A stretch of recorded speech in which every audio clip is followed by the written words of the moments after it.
পূজা, আরে বৌদি তুমি নিজের গালে নিজে থাপ্পড় মারছো কেন?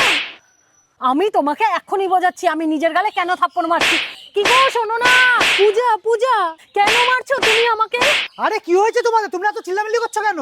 শোনো না, পূজা আমাকে মারছে। দেখো না, পূজা আমাকে অনেকগুলো চড় মেরেছে। পূজা আমাকে কেন মারছে? আমার কি এ বাড়িতে কোনো সম্মান নেই? পূজা আমাকে এভাবে মারছে। আরে বোন, তুই ওকে মেরেছিস কেন?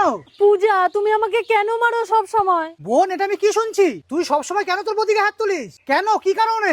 দাদা, আমি বৌদিকে মারিনি। আমি বুঝতে পারছি না বৌদি কেন এত অভিনয় করছে। বৌদি তো নিজে এসে নিজের গালে থাপ্পড় মারছে, আর আমি বুঝতে পারছি না বৌদি এত বড় নাটক কেন করছে। আরে পূজা, তুমি এসব কি বলছো? আমি নাটক কেন করব? পূজা, ছোটদের ভুল হয় এটা আমি মানছি, আর তুই ছোট হয়ে তোর বৌদিকে হাত তুললি। দেখ পূজা, তোর বৌদির কথা আমি এর জন্যই বিশ্বাস করছি, আজকালকার বউরা ননদদের সহ্য করতে পারে না, তাই তো সহ্য হচ্ছে না। আমি তোর বৌদিকে এতটা ভালোবাসি, তার জন্য তোর বৌদিকে বাইরে থেকে বের করার জন্য এটা করছিস। আমি ওরকম দেবে না, বোনের কথা শুনে বউকে বাইরে থেকে বের করে দেবো, আর নিজের পরিবারকে ভুলে যাবো। যতটা ভালো আমি তোকে বাসি, ততটা ভালো আমি তোর বৌদিকেও বাসি। কিন্তু আজ তুই যেটা করলি, তুই আমার চোখে ছোট হয়ে গেলি। তুই এই মুহূর্তে আমার বাড়ি থেকে বেরিয়ে যা। দেখেছো বৌদি, আজকে তোমার জন্য আমাদের ভাই বোনের সম্পর্কটা নষ্ট হচ্ছে। তুমি আর মিথ্যে কথা বলো না। আর তোর বৌদিকে কিছু বলার দরকার নেই। তুই কি চাস তোর শ্বশুর বাড়িতে ফোন করে আমি সব কথা বলি? তুই যদি চেয়ে থাকিস তোর শ্বশুর বাড়িতে আমি সব কথা বলি, তোর শ্বশুর বাড়ির লোকের সাথে যদি আমি খারাপ ব্যবহার করি, তখন কি তোর সেটা ভালো লাগবে? যা, বেরিয়ে যা।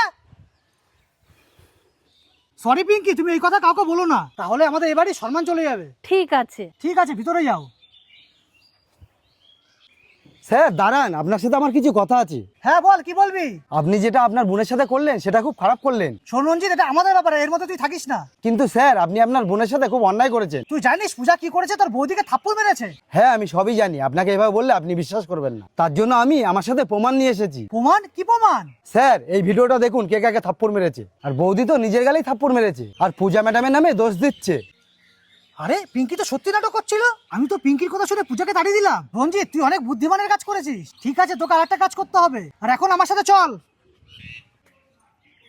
বোন, তুই এ বাড়ি থেকে যাস না। কেন? তুই তো আমাকে বললি এই বাড়ি থেকে চলে যেতে।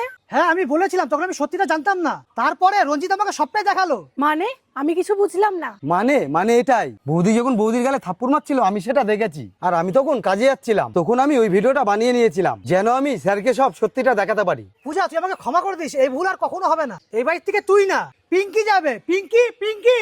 হ্যাঁ গো, তুমি আমাকে ডাকছো? বলো। আর পিঙ্কি, তুমি পূজাকে বাই বলে দাও।